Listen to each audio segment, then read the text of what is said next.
যে কোন দলটাকে আপনি গ্রহণ করবেন, কাকে গ্রহণ করবেন, এইটাই ছিল আপনার প্রশ্ন। আসলে আপনাদেরকে একটা কথা বলি, ইসলামী দল ইসলামের পক্ষেই কথা বলে, সবাই ইসলামের পক্ষে কথা বলে। বাংলাদেশে হাজারো ইসলামী দল রয়েছে, হাজারো দল রয়েছে। এই দলগুলোর মধ্যে সবাই কিন্তু ইসলামের পক্ষে কথা বলে। যারা আওয়ামী লীগ করে তারাও কিন্তু নামাজ কালাম পড়ে, তারাও রোজা রাখে, হজ করে, জাকাত দেয়, সবই ভালো কাজ করছে ওরা। বিএনপি যারা করে তারাও তো ইসলামের কথাই বলে, তারাও তো সেখানে গিয়ে ইসলামী ফাউন্ডেশনের মধ্যে অনেক টাকা পয়সা বেতন দিয়ে তারা পুষতেছে। তো ইসলামের কথা বলো না, কে সবাই তো বলতেছে। দেখতে হবে যে আসলে রাসূল সাল্লাল্লাহু আলাইহি ওয়াসাল্লাম এবং সাহাবীদের কর্মের সাথে, চিন্তার চেতনার সাথে কাদের কথাগুলো মিল আছে, কাদের কাজগুলো মিল আছে, এটা আপনাকে দেখতে হবে। দেখবেন কিভাবে? আপনাকে বুঝতে হবে যে আল্লাহ রাসূল বলেছেন, লা ইয়াতিনা তাফতারিকু উম্মতি আলা 73 মিল্লাতান কুল্লুহুম ফিন-নার ইল্লা মিল্লাতান ওয়াহিদ। আল্লাহ রাসূল বললেন, তিরমিজি শরীফের হাদিসে বলছেন যে আমার উম্মতের মধ্যে 73টা কাতার হবে, 73 ভাগে বিভক্ত হয়ে যাবে। এই 73 কাতারের মধ্যে একটা ইল্লা মিল্লাতান ওয়াহিদ, একটা কাতারের লোক যাবে জান্নাতে, আর বাকি 72 কাতার সবাই যাবে জাহান্নামে। তার মধ্যে নামাজি থাকবে, টুপিওয়ালা থাকবে, জুব্বাওয়ালা থাকবে, হাজারো ইবাদতকারী লোকজন থাকবে। তবু তারা তাদের নামাজ, রোজা, হজ, যাকাত, টুপি, দাড়ি, জুব্বা নিয়ে ওরা জাহান্নাম যাবে। এই 72 কাতার লোকজন। সবাই যদি 72 কাতার লোক জাহান্নামে যায়, একটা কাতার জান্নাত যাবে, তো একটা কাতার আপনার খুঁজে বের করতে হবে। সাহাবীরা জিজ্ঞাসা করেন, ইয়া রাসূলুল্লাহ, আমরা চিনব কি করে কোন লোকগুলো 72 কাতার আর কোন লোকগুলো এক কাতারে? আমার রাসূল বলেন, ইল্লা মিল্লাতান ওয়াহিদ, এক কাতারে যাবে জান্নাতে। সাহাবারা জিজ্ঞাসা করেন, আমরা কি করে চিনব? আপনি বললেন টুপিওয়ালা লোক জাহান্নামে যাবে, জুব্বাওয়ালা লোকও জাহান্নামে যাবে, নামাজি লোকও জাহান্নামে যাবে, ভালো ভালো কাজ করা লোকগুলো সবগুলো জাহান্নামে যাবে, 72 কাতার লোকেরা। আমরা চিনব কি করে কোন লোকগুলো জাহান্নাম আর জান্নাতি? কে এক দলের লোক, কে 72 কাতারের লোক, চিনব কি করে? ইয়া রাসূলুল্লাহ, বিশ্ব রাসূল বললেন, মা আনা আলাইহি ওয়া সাহাবিহি, রাওয়াহু তিরমিজি।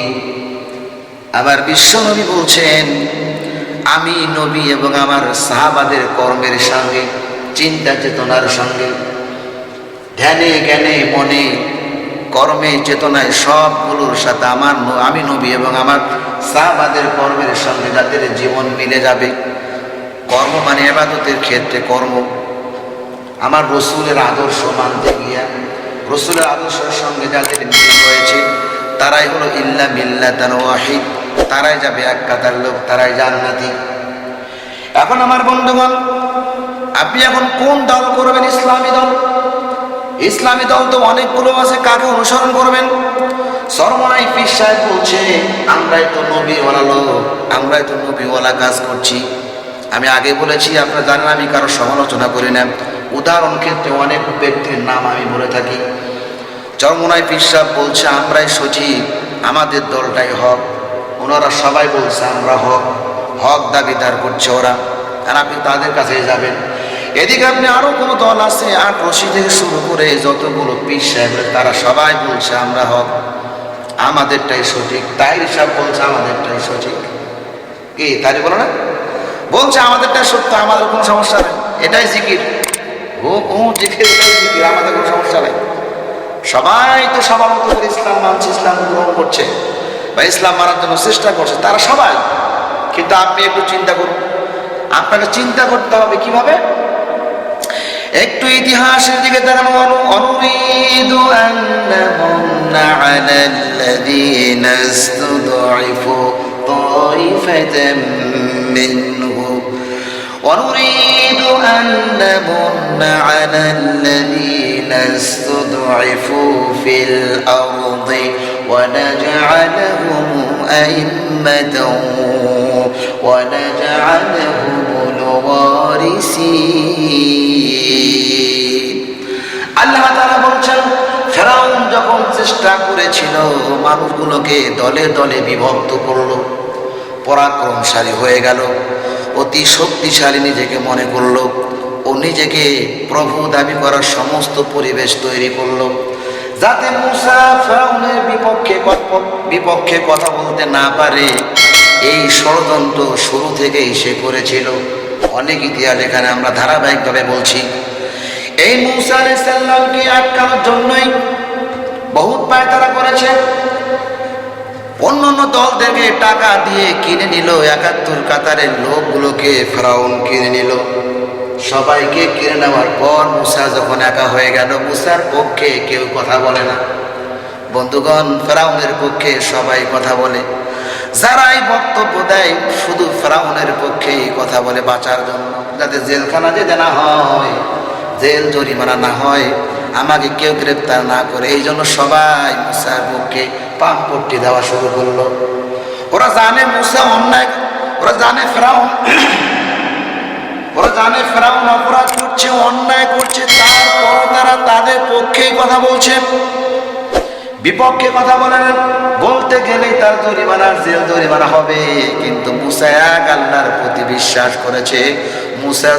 মুসার নামে যতগুলো অপবাদ দিয়েছিল ফেরাউনের লোকজনগুলো, ফেরাউনের বাড়ি ইসরায়েল লোকেরাই ফেরাউনের পক্ষে কথা বলেছিল, শুধু কিছু টাকার জন্যে, অর্থ সম্পদের জন্যে।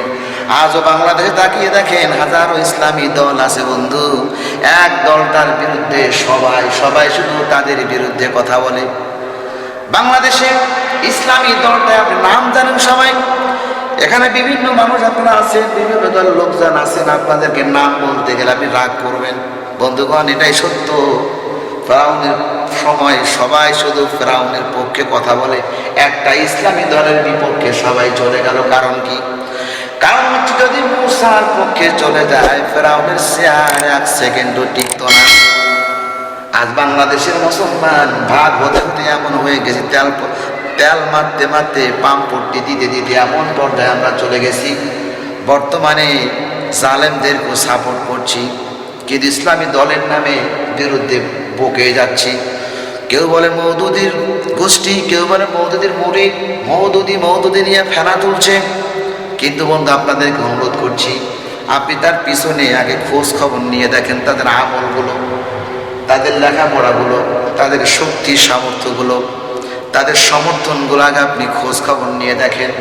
যদি আপনি ফেরাউনের পক্ষ নিয়েছেন, ওদের বিরুদ্ধে কথা বলছেন, এদেশের আলেমরাও এই দেশের ইসলামী দলের বিরুদ্ধে কথা বলে।